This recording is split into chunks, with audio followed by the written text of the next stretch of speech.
Hello and welcome to the Tryst. Today we are discussing the question of whether India should be bidding to host the 2036 Olympics. India has officially launched a bid to host the Summer Olympic and Paralympic Games in 2036 with Ahmedabad as the host city. But with the Games potentially 11 years away, we want to explore whether it could represent a golden moment in India's sports story or if it's an expensive distraction that India could do without. To discuss this, we have with us one of India's eminent sports journalists, Sharda Ugra, who has been reporting on sports in India for more than 3 decades. Ma'am, thank you so much for joining us. Thank you. Thank you for inviting me. Thank you for having me here.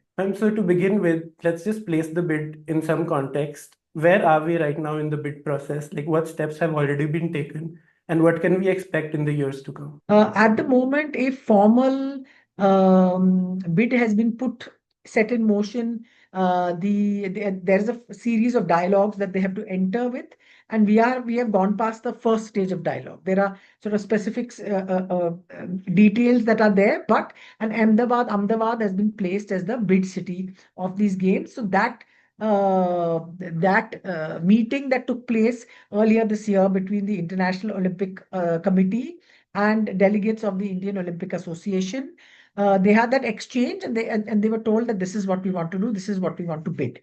What apparently happened during that meeting, according to newspaper reports and information that I have, is that the Indian Olympic Association was told by the Olympic organizers, the IOC, that you need to sort out issues of your governance, your doping, that's prevalent, and India has a very high case of dope positives, and your performance before you. I mean, as part of it, if you want to make a serious bid, or if you want to make a bid, or your bid can only. I mean, this is my interpretation of it. Is that fix these things before along with whatever else you fix. This is stuff that needs to be fixed for you to be considered as a candidate city for the 2036 Olympics. And ma'am, when do you expect that we'll hear about a decision? Is it going to take a few years? Yeah, normally sort of you get to hear about 7 years in advance when it happens. So in about 2028, 2029 is when the decision will formally be taken. You'll get to know. Last time what happened when I think they had an Olympics committee meeting is that they declared the host cities of the next two Olympic Games. So that's LA there was Paris, LA, and Brisbane, and they were it was because cities don't bid that easily anymore. They just find it very expensive to host and so on.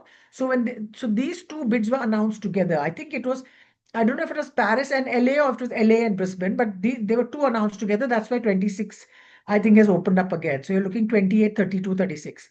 So it'll come up it should come up during the Brisbane Olympics in 28. We should hear, not Brisbane, sorry, during Los Angeles in 28. We should hear a month later or so as to who's going to bid for. 7 years is the time they usually give countries to host the Olympics. So, like, quite a long way to go yet. So, we might be talking about this for a few years to come. Yes, But let's yes. just talk about a little about the steps that you mentioned that India has been taking to impress the IOC. One Yes. aspect is, which you've reported on, is the behind the scenes stuff with land acquisition in Ahmedabad, and a Yes. lot that has been going on there. But then the other is the front of state stuff where the two bills, as you said, were passed, the National Sports Governance Bill and the National Anti-Doping Bill. Yeah. And we've had events recently, and we will do so in Yes. the future as well, with the Yeah. Commonwealth Games the most prominent. So, ma'am, how do you assess these steps? Like, are they purely a means to an end, or is this something that's going to contribute to the the structural development of sport in India? The two policies with regard to I mean, the two bills with regard to policy and governance and to anti-doping as well, they are serious. And if they are implemented fairly and if they're implemented well, they are serious, and they could mean something. And now I was having a conversation today, and since we are talking about land acquisition, I'll just read out a little bit that came April 2025.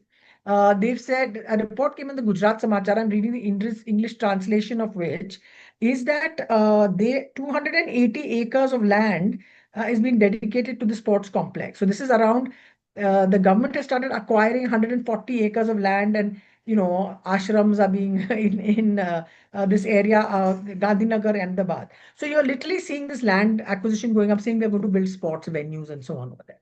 So, where was I? Yes. The other question is, now these are the Summer Olympics, right? So the summer that we are talking about is a European summer. That is, it began with that. So the 2036 Summer Olympics cannot take place in Ahmedabad because summer in Ahmedabad is 40 degrees, 45 degrees, and a lot of sports now have conditions where when temperatures reach X, you stop the match because temperature and humidity and matches are stopped. So when are you going to stage these games? When in the year are you going to stage these games? How does October or November any better than the summer? The temperatures are lower, but are they below that 30-degree sort of thing that people are looking at? And because of climate change as well, you're seeing that there is definitely going to be a question with regard to the atmospheric, climatic conditions in the host city. And those questions will just keep getting asked more and more. So, the thing about hosting events, so what India is very good at is setting up these stadiums and making buildings, which I call the hardware of sport. Is a software of sport that's putting people on the ground that professionally can manage the events. That is not our strong suit at all. So I believe they had the World Para Athletics Championships in New Delhi. This was about a month ago, I think, Yeah. early October. And so everyone who knows the story about the stray dogs that came and bit an athlete and all that, and even though we heard that the volunteers at the venue were excellent, which they will be, these are young people who want to help athletes that come from all around the world, but things that are there at this operational level, how are you going to change that? Because the people at the top, in Indian sport, across sport, and I'm referring to every single, not every single, okay, let me be careful. Let me be a bit measured. I'm referring to the majority of sports federations. They do not want to professionalize their operations and hand over professionalizing operations. And the moment you don't do that and you've got honorary officials running things, you'll slide into this random thing of dogs are biting, you know, athletes and in the middle of competitions and all that. And there's no marketing of the event. But what you are trying to do in this case with the Commonwealth Games is tick boxes. We can do this, we can do this, we can do this. The big Asian Aquatics Championship has also taken place in Ahmedabad, that new venue, great, and journalists got invited over in large numbers to come and see the building. Now, a sports event is not about the building. They show that we've got a great venue and the pool is great and this is great. How you? That's fine. What is it going to be like 8 or 10 years from now, or 9 years from now? Who are the people who are going to be running it? What quality are the facilities going to be for the athletes that come in? That's what people should be. You should be invited. You should take pride in that, not in the building that you have, which you are inviting people to see and talk about, and all of that. So yeah, so that's the situation where it is, and how it benefits. The reason India hosts sports events is very rare. Large sports events is very rarely about sport. Right. But do you think these steps, like the rationale that you just gave, do you think the IOC is going to adhere to this as well? Or will the IOC be tempted by like an Indian bid which will have the full backing of the Indian political establishment and full financial buy-in as well? Will these steps impress the IOC? Every government in every country that bids is behind the bid. Yeah. So that's not an issue. We don't clearly know who else is bidding. Saudi Arabia bidding, is Qatar bidding, Yeah. is Egypt bidding. Egypt has a whole new Olympic city that's set up out, so the new Cairo, virtually. So they've already done that. So the IOC, the things that they're going to look at, I think will be primarily weather is number one. Because at what time of the year can you stage it? So for example, FIFA staged the World Cup in Qatar in the middle of the European season, which is where TV rights TV, is there. What the IOC should look at, or will look at, or we assume will look at, is all the other stuff. What is the quality of the event that you're hosting? I know that Ahmedabad is now going to hold what they call the Olympics of the first responders, the fire and police games or something like that. What is the quality of that event? What's going to come out of it? So you're just trying to put your hosting sort of credentials on display, basically. Whether are they going to, and it's not like whatever we say, yeah, we ran a good event. They're going to go back and find out from people that they trust as to what that event was really about, how was it run, what happened, what are the, and it won't be as much financial issues and things like that. It'll be just organizational issues. How comfortable, how smoothly did it run? How comfortable was it for the athletes? Spectators entry and things like that. That is what they're interested in, which we are particularly bad at. This sort of smooth running. The dog story, and Delhi has staged so many international events and international meets, and G20 and all the rest of it. But it still happened there. So there's some like a big loophole somewhere. Yeah, and like particularly with reference to the para athletic championships, I think Yes. ESPN did a really good story where they put out a whole Yes. full report card of and that Yes. I felt like was the sort of critical eye that was needed. Um, Absolutely. so like you mentioned that it's fully politically driven, this bid. Like I think the All bids first, are. Yeah. All yeah, all bids. Yeah. Yeah. Yeah. right. So, but what, like, how much of a strategic aspect went into this? Like, how much of a role did the IOA play? Was there a feasibility study done? Like, was there a cost benefit analysis, or did it come purely from the political establishment? I mean, feasibility study and cost benefit analysis sound great, Right. but because our approach is not focused in a sport, particularly in Olympic sports. Olympic sports for Indians become two things.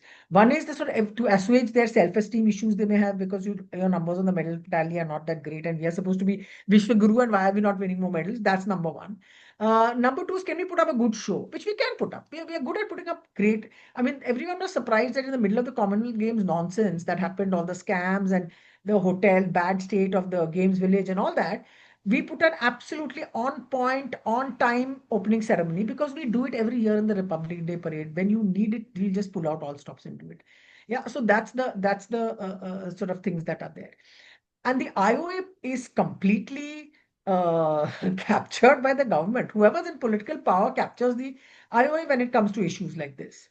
There was the IOA had to set up because of a governance issue that the IOC had insisted on, set up an athletes commission couple of years ago, in which many athletes had applied to take part in an election to vote for them in that commission, where they can speak with the voice of the athlete in the IOA. At one point in the night before the election, a lot of athletes got called and told, you don't have to worry about it. Withdraw your candidature because we've decided who's going to be on the commission.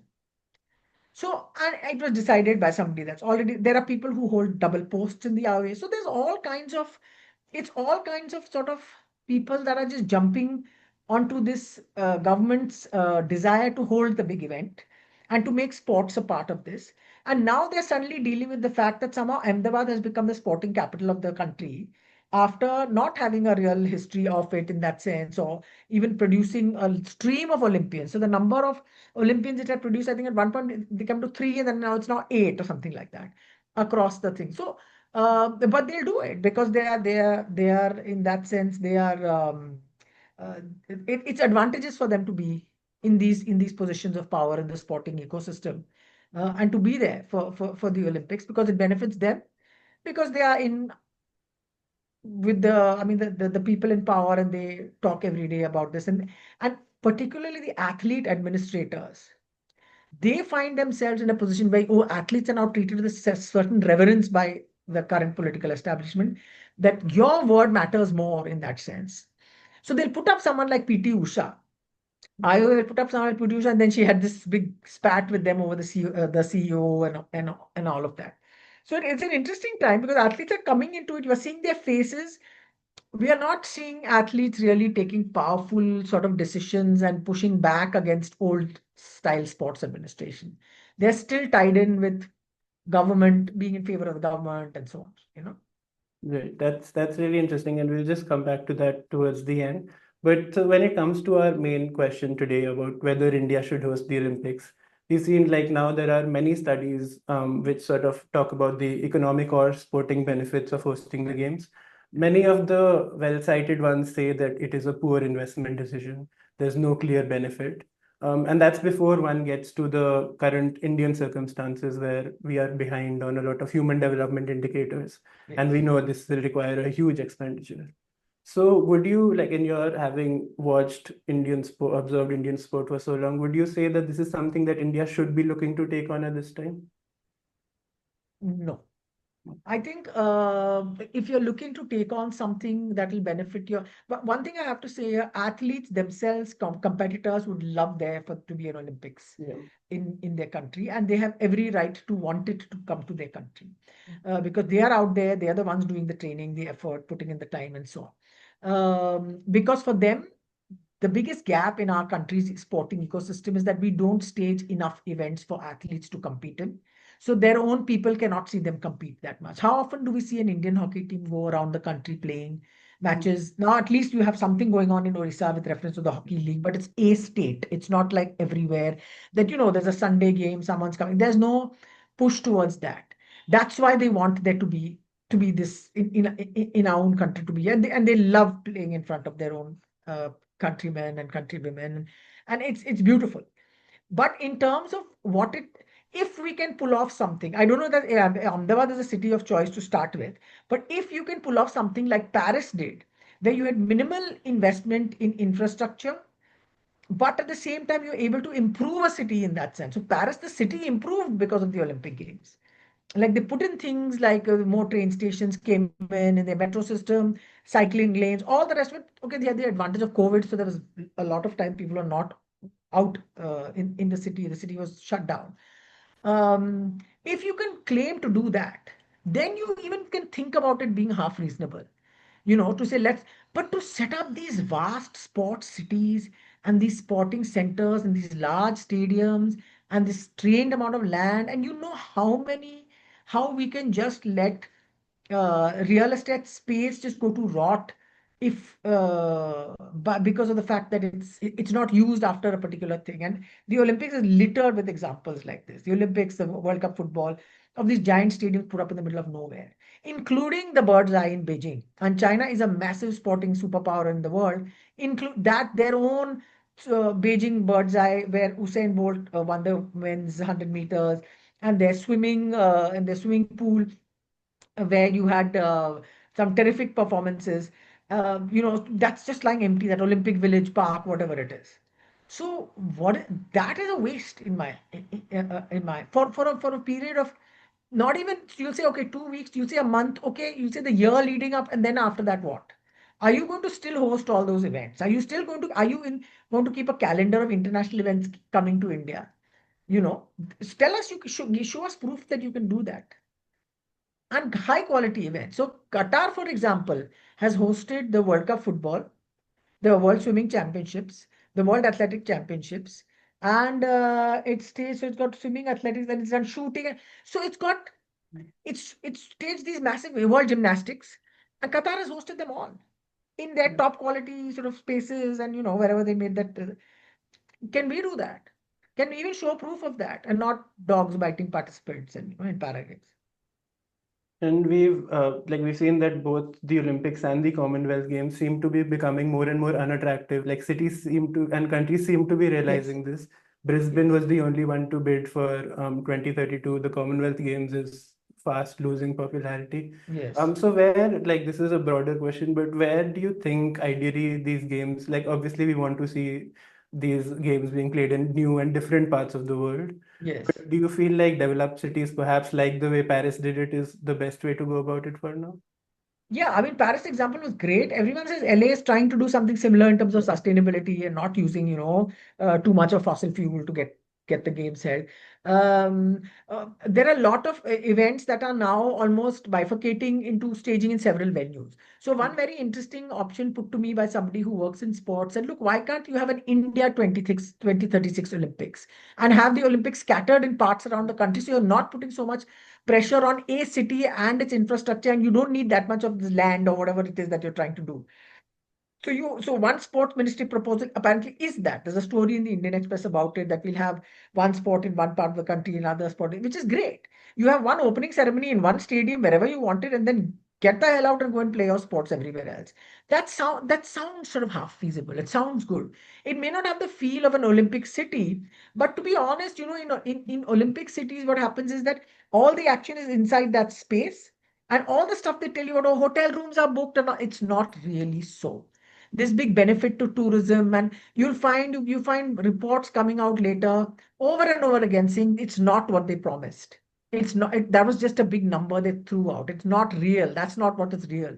It doesn't boost the economy that much. What it will do, or an Olympics, is create a different sporting subculture around the games. So you improve your facilities in the smaller sports, in rowing or judo or combat, whatever it is. That's what you're able to do. Hopefully, it carries on. But in India, we are very bad with this continuity and of institutions. You don't really believe in it. There has to be some person that's running it. So you get stuck in this way. And I think the Olympics is going to have to find a way to see what can work. I mean, there's several. World Cup football has been divided into many venues now. If you go and see in the future, it's going to be held.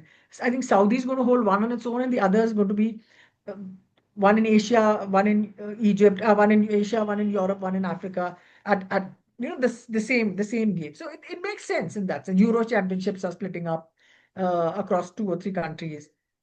So that's the way maybe to go, because it's extremely it's massive climate footprint, extremely expensive, and cities don't want to take the burden, you know. So the world's leading cities are going to say, no, we don't want to do this. And it'll be always the IOC will turn its attention to sort of BRICS countries or developing or trying to come out and, trying to be seen as this world power. They'll turn their attentions. And that's one of us. Yeah. I think Barcelona 92 is like often cited as the only exception where they saw a big benefit. But outside Yes, of that, there's no real benefit. And just on that point that you made about continuity of that sporting benefit, at least, yes. have you noticed, would you say that there has been a clear sporting benefit from having hosted the 2010 Commonwealth Games in Delhi? I do. I do, in the sense of the explosion of women's participation in a lot of sport, particularly in combat sport like boxing, wrestling. Yeah. Judo. We've always had people going to judo, but boxing and wrestling, there's been a big boom in women that are competing, because the Olympic demands, the IOC demands that every country, if you're going to have a men's team in this sport, you had better have a women's team as well. Every country has to send at least, if you're compare a man and a woman taking part, there has to minimum is, if you can't only send one man or two men, there has to be a woman in your contingent, right? So that has led to a lot of women athletes coming out, of a lot of young girls taking to sports in a way, be it in, like I said, the wrestling or in hockey, or I mean, and that was a result. So Commonwealth Games is one sort of big boom that happened. But before that, about 3 or 4 years earlier, you started getting private bodies that were looking towards supporting elite athletes, making their path easier. So that was one sort of, let's say, that's chapter one. The Commonwealth Games is chapter two, and now we're in a very good stage where we are able to say there's been a huge boom in Indian sport over the last 25 years.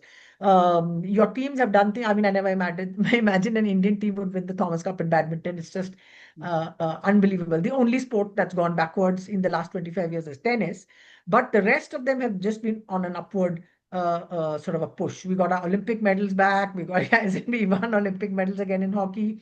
Our women players came close. So a lot of that there is that energy and excitement generated by it. But can it now be generated without hosting a big games? Of course. That if your governance is top quality, you can. You're seeing what's happening all around Yeah. So on that question of governance, then we are justifiably very critical of our governance. We've you. seen the number of sports federations that have been suspended in the past few years.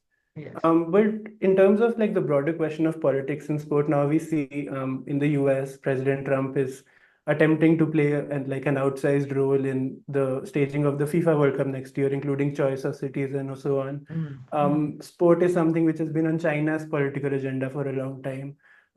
In the Middle East, it's become like the most popular Yeah. soft power tool.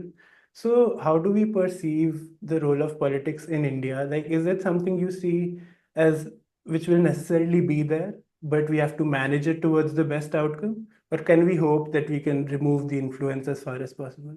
I mean, if I was dreaming on some drugs or something, I would think about the time we can remove its influence. It has been toxic. Politics in Indian sport has been toxic. particularly since the advent of decent professionalism that's happening around the world elsewhere, the professionalization across sport, say post 19. It has been toxic because these guys just don't let go. You saw the classic example of the wrestling protests that are there. If this is happening to your top quality elite wrestlers that have gone to the Olympics, won medals, won world championship medals, then can you imagine what's happening down the line? So there has to be a way to the biggest obstacle to Indian sport. Everyone said, no, you need politics to be able to move this and get land. And yeah, but then that's for something else. Is every single push to try and professionalize management of sports, and it started with cricket with the BCCI, there's been a backlash, and they've not tried, they've successfully blocked it. And because they don't want that to happen, and that's because politicians want to stay in charge. So I mean, I just heard some crazy stories just before coming here with a friend of mine who was in sport about somebody saying, oh, so and so is behaving like this, I'm going to tell MEA and he's going to stop their visas. I mean, of someone who has a visa who travels frequently to India. So that's the kind of people that are running sport in this country. What are your priorities? Yeah. How do you, I suppose you have to manage it, and you have to hope for a time that somebody somewhere, for one sport at least, will push back and get some professional management in, and the results will be seen, and then somebody will find the courage to repeat it. But because I've been around for so long, I've seen the big change that has taken place the moment there came professional management into individual elite athletes' lives. So there's a lot of cons that have also happened, as in pros and cons, cons, not con men. But the pros have been enormous. Immediately you started getting medals because an athlete didn't have to try and buy his ticket and get his visa and what someone else is doing it. He was injured, he got treatment. He needed rehab, he got that. So all that is there. So that made you can see, and the quantifiable difference, like it is not rocket science to win medals at an Olympic Games. We've seen it. And the knock-on effect is athletes now saying, I want to win a medal at the Olympics. I want to win a gold medal at the Olympics. All those kind of things.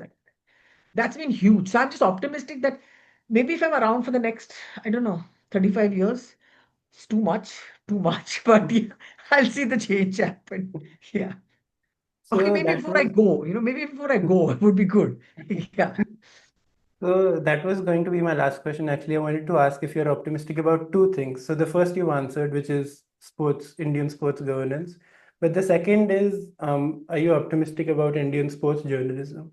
Because if we Mm. host the Yes. Olympics, we've Mm. seen it's an event which will garner a lot of global media attention, the run up to it, and often it's very critical about the like we I think with Qatar especially we saw this pattern, and now we're going to see it more and more there. So do you think we'll get that critical eye from within India as well? I think we have to be very, very clear about two things. The criticism of non-English speaking countries hosting Olympics or hosting big games is universal. Like it could even be France and they'll go after them. It's like this, and all because all the information that we get in the past, at least, has been through English, England, Australia, Canada, whatever papers, USA. That's our framework, right? That's how we get it. So I've been to two games where, in Greece it was going to not happen, and in China we were all going to die of choking in the air. So that will be there as well. And as a host city, whatever it is, you have to actually be better than what they're saying that they're getting worried about. You have to be superior to their anxieties in that sense, or you have to be superior and show sort of the Anglo, I call them Anglos, the Anglo media world from jumping on their high horse and saying these things. You have to be so better that they just look foolish or silly or whatever. I think we can be that if we put our minds to it. And our journalism, I think it will be because of the fact that there exists social media, there exists multiple ways of working, there exist. And I mean, the young people of this country are fantastic. They have great ambition, they have great drive, they have great hunger to say the things that are true and important. They don't have the platforms to say it because the mainstream media has just retreated into some worshipful space towards power or towards not offending anybody, even in, say, let's talk about sports. How do we denying access? I mean, think you're denying access to sit into another stupid press conference. What is kind of access is that? It's too bad. Anyway, but But I think that there are young people who care about sport, who see sport differently. We have to look at sports journalism itself differently now over the next, say, 25 years and see stuff that comes out of it. And I'm optimistic. I'm optimistic. Young people are terrific. I mean, I'm optimistic that they're going to stand up and be bawling and shouting and accusing people of doing wrong things. Yeah. Well, hopefully, hopefully, as fans of sport, we can also maybe have, it's always nice when we can, if we focus purely on what's happening on the pitch and the stories of those athletes rather than those questions of governance. But like But in yeah, I this, mean, because if you don't focus on those questions of governance, they'll get worse and worse and worse. yeah, Because it is power, and we absolutely care about watching sport and enjoying sport, but sport is not just this one thing in a bubble. It exists in a large space where there are other people also trying to uh, emphasize and control and take power and all of that, and journalists have to push back against that and say, I see you, and you are talking nonsense. We have to, and you're behaving badly, and you're bad for sport. That's what journalists have to do, because I love sport. That's why I'm saying this, that kind of mindset. yeah. And we're very grateful to you for continuing to talk about this for so long. And yeah, we might, like, given the bid process is going to take a while, we might have to pick this conversation up again soon, Absolutely. Anytime, anytime. based Yeah. on what we've discussed today. But thank you so much, ma'am, for joining us. And thank you so much for watching. And please stay tuned for what's coming up on the Tryst.